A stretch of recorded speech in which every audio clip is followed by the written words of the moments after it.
మీరు super hero సినిమాల ఫ్యానా? అయితే ఈరోజు మనం మాట్లాడుకోబోయే సినిమా మీకు తప్పకుండా నచ్చుతుంది. ఈరోజు మనం మాట్లాడుకోబోతుంది ది ఇన్క్రెడిబుల్ హల్క్.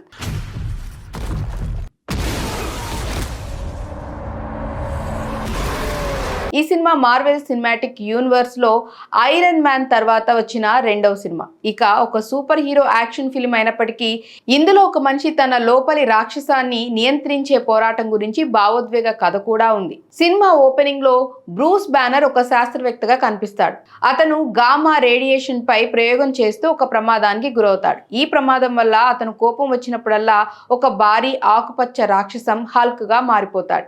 ఈ శక్తి అతనికి అసాధారణమైన బలాన్ని ఇస్తుంది, కానీ అది నియంత్రించటం అతనికి సవాల్. సినిమా ప్రారంభంలో బ్రూస్ బ్రెజిల్లోని రియో డి జనీరో స్లమ్లో దాక్కుని ఉంటాడు. తన్ను తాను నియంత్రించటానికి ధ్యానం, శ్వాస వ్యాయామాలు నేర్చుకుంటూ అమెరికన్ సైన్యం నుండి తప్పించుకుంటాడు. సినిమా బ్రూస్ బ్యానర్ జీవితంతో మొదలవుతుంది. అతను ఒక ఫ్యాక్టరీలో పనిచేస్తూ తన గతాన్ని దాచిపెట్టి హల్క్ గా మారకుండా జాగ్రత్త పడతాడు. అతను తన శరీరంలోని గామా రేడియేషన్ తొలగించడానికి ఒక మార్గం కోసం వెతుకుతున్నాడు మరియు ఒక శాస్త్రవేత్తతో ఆన్లైన్లో సంప్రదిస్తాడు.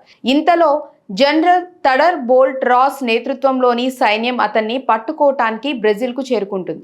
బ్రూస్ తప్పించుకోవటానికి ప్రయత్నిస్తాడు, కానీ ఒక ఘర్షణలో కోపం వచ్చి హల్క్ గా మారతాడు. ఈ సన్నివేశంలో హల్క్ యొక్క శక్తి, వేగం మరియు విధ్వంసకర స్వభావం మనకు కనిపిస్తాయి. బ్రూస్ అమెరికాకు తిరిగి వస్తాడు తన ప్రేయసి బెట్టీ రాస్ ను కలవటానికి. బెట్టీ జనరల్ రాస్ కూతురు.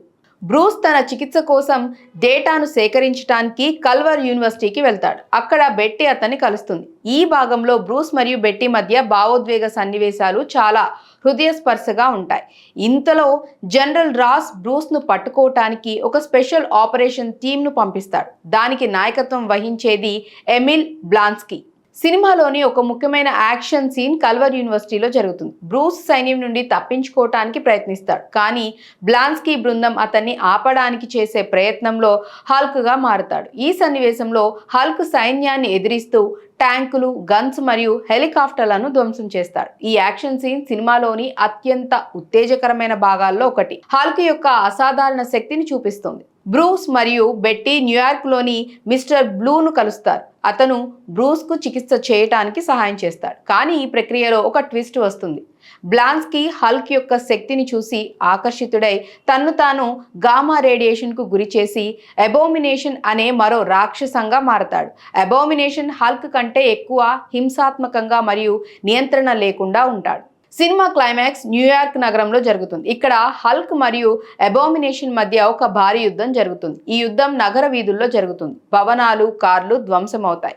బెట్టీ మరియు జనరల్ రాస్ ఈ యుద్ధాన్ని చూస్తూ ఉంటారు. హల్క్ తన శక్తిని ఉపయోగించి అబోమినేషన్ ను ఓడిస్తాడు, కానీ అతను తన్ను తాను నియంత్రించడానికి ప్రయత్నిస్తాడు, ఎందుకంటే అతను నగరాన్ని మరింత ధ్వంసం చేయకూడదని కోరుకుంటాడు. చివర్లో బ్రూస్ ఈ సన్నివేశంలో టోనీ స్టార్క్ ఓ సీక్రెట్ ఏజెంట్ గా కనిపిస్తాడు. అతను బ్రూస్ తో మాట్లాడి అతన్ని షీల్డ్ బృందంలో చేరమని కోరుతాడు. ఈ సన్నివేశం ఎంసీయూ యొక్క భవిష్యత్తు సినిమాలకు ఒక లింక్ ను సృష్టిస్తుంది.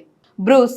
ఎడ్వర్డ్ నార్టన్ ఈ పాత్రలో అద్భుతంగా నటించాడు. బ్రూస్ ఒక తెలివైన శాస్త్రవేత్త, కానీ అతని లోపలి హల్క్ ను నియంత్రించడం అతనికి పెద్ద సవాల్. Betty Ross. లీవ్ టైలర్ ఈ పాత్రలో బ్రూస్ కు భావోద్వేగ మద్దతు అందిస్తుంది.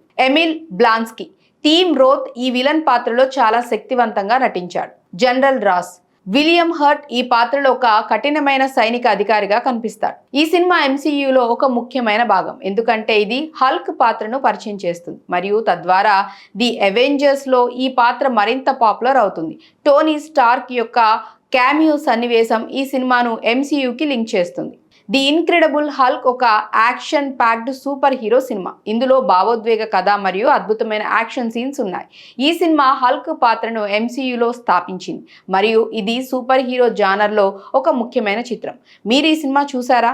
మీకు ఈ సినిమాలో ఏ సన్నివేశం బాగా నచ్చింది? కామెంట్స్లో చెప్పండి. మరియు మరిన్ని సినిమా వివరణ కోసం మా ఛానల్ను సబ్స్క్రైబ్ చేయండి, లైక్ చేయండి, షేర్ చేయండి. మరొక ఇంట్రెస్టింగ్ మూవీ అప్డేట్తో మళ్ళీ మీ ముందుంటాను. బాయ్.